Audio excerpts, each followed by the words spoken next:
Hello प्यारे बच्चों, आज हम देखने वाले हैं एमएससी फाइनल ईयर का कपलिंग कांस्टेंट। टॉपिक का नाम है कपलिंग कांस्टेंट। बहुत इंपॉर्टेंट टॉपिक, हर साल पेपर में आता है ये। तो कपलिंग कांस्टेंट को समझने के लिए हमें थोड़ा स्पिन स्पिन कपलिंग समझना होगा। तो देखते हैं स्पिन स्पिन कपलिंग क्या है। देखो, उसको समझने के लिए हम एक एग्जाम्पल की हेल्प लेते हैं। तो ये है एथिल अल्कोहल का एग्जाम्पल। एथिल अल्कोहल का फॉर्मूला क्या होता है?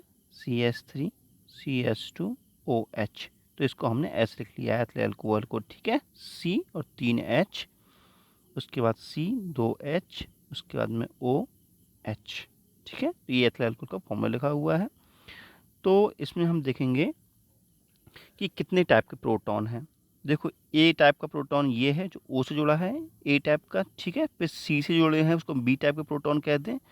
उसके बाद जो H से जुड़े हैं 3 हाइड्रोजन, इसको हम क्या कहते हैं? सी टाइप के प्रोटॉन्स कहते हैं, ठीक है। तो इसमें 3 टाइप के प्रोटॉन्स हैं।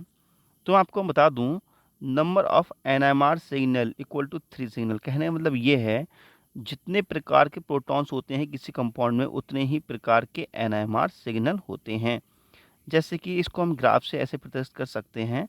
देखो, ये एनएमआर हमने एक सिग्नल बनाया है। तो यहाँ पे कितने प्रकार के प्रोटॉन्स थे हमारे पास? 3 प्रकार के थे। मान लीजिए हमारे पास ए टाइप का था, बी टाइप का था और सी टाइप का था। तो हमने एक सिग्नल, 2 सिग्नल, 3 सिग्नल बना दिए हैं, ठीक है। तो इस प्रकार से हम एनएमआर का ग्राफ बना सकते हैं। तो अब हम आपको बताते हैं कि इसको जब हम हाई रेजोल्यूशन पे देखते हैं तो हमें कैसा दिखाई देता है। जहाँ समझेंगे थोड़ा, ये थोड़ी समझने वाली बात है। तो वो हाई रेजोल्यूशन पे देखा जाता है तो जो हमें प्राप्त होता है कि जो हमारा पहला था प्रोटॉन ए वाला, तो उसमें तो कोई परिवर्तन नहीं, जैसा होता है वैसे सिग्नल रहता है ये, ठीक है। उसके बाद जो बी वाला था, उसमें देखो कितने हो जाते हैं। देखो, बी वाला हमारा क्या था? 2 था, ठीक है। 2 नहीं, 1 ही था। मतलब देखो बेटा, 1 प्रकार, ये हो गया 2 प्रकार, ठीक है। बी हो गया 2 प्रकार, सी हो गया 3 प्रकार। समझ में आ रहा है? तो यहाँ पर जो बी है, बी 1 प्रकार का है ये, ठीक है। तो बी कितने और सिग्नल में टूट सकता है, या मल्टीपल फॉर्म में लिख सकते हैं बी के लिए। तो मैं एक ट्रिक बताता हूँ आपके लिए। बेटा, 2 ये, 1 ये है, ये कितना है? बी। बी 1 ही तो होता है, बी कितना? 1 होता है ना, ये 1 है, ठीक है। अब इसके पास में कितने ये प्रोटॉन जुड़े हैं? 3, ठीक है। तो 1 + 3 4 सिग्नल बन जाएंगे। समझ में आ रहा है? तो बी वाले में कितने सिग्नल बनेंगे? 4। तो देखो यहाँ पे 4 सिग्नल बने हुए हैं। उसके बाद में आते हैं हम ये सी वाले पर। तो सी वाले पर देखो, ये 3 प्रोटॉन्स हैं। तो यहाँ पर 3 सिग्नल बन जाएंगे। हमने 3 सिग्नल बना दिए हैं। ये तो है आपकी स्पिन स्पिन कपलिंग, ठीक है। ये स्पिन स्पिन कपलिंग है।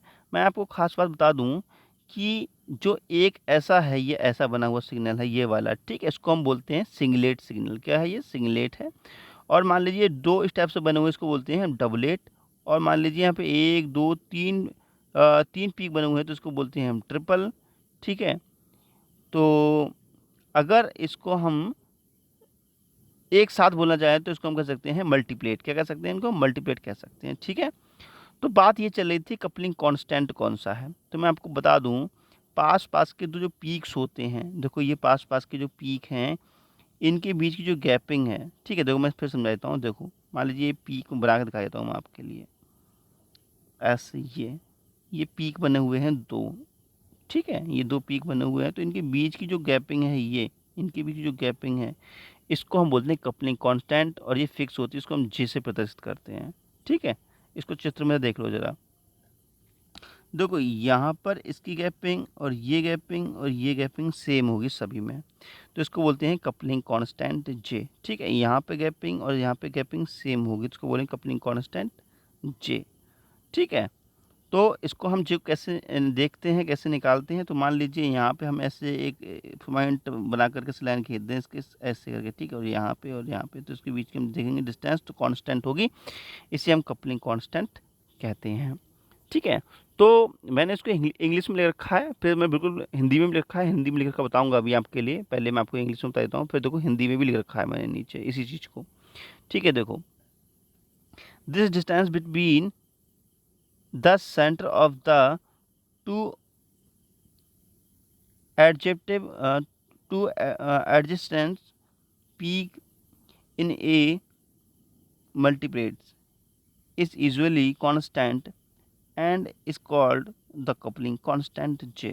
The value of coupling constant is independent of the expanded constant is modeled in H Z या CPS। ठीक है, कुल मिला इंग्लिश में देखिएगा बेटा, हिंदी में देखिएगा।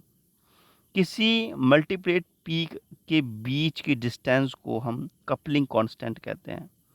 तो मल्टीप्लेट डिस्टेंस कौन सी होती है, देखो मल्टीप्लेट पीक कौन सी होती है, स्टेप से आपको बताया गया है, इस स्टेप से बताया गया ये मल्टीप्लेट पीक्स होती हैं। ठीक है, तो इनके बीच की जो डिस्टेंस है ये कांस्टेंट डिस्टेंस है, ये डिस्टेंस है, इसको हम बोलते हैं कपलिंग कांस्टेंट बोलते हैं, इसको हम जे से प्रदर्शित करते हैं। ठीक है, ये बात तो क्लियर होती होगी। इसको हम जे से प्रदर्शित करते हैं, उसका मात्रक होता है हर्ट्ज या सीपीएस इसका मात्रक होता है। ठीक है, निर्भरता देखते हैं। जे का मान मैग्नेटिक फील्ड की तीव्रता पर निर्भर नहीं करता है। जे कपलिंग प्रोटॉन की स्ट्रक्चर पर संबंधित है, यह प्रोटॉन्स की स्ट्रक्चर पर निर्भर करता है। यदि कोई ग्रुप इंटरेक्ट कर रहे हैं तो दोनों मल्टीपल में कपलिंग कांस्टेंट का मान समान होता है। ठीक है, तो वीडियो कैसा लगा फटाफट बता दीजिए। आप अच्छा लगा तो लाइक कर दीजिए, चैनल को सब्सक्राइब कर दीजिए। तो मिलते हैं नेक्स्ट वीडियो में। नमस्कार, जय हिंद, बाय बाय।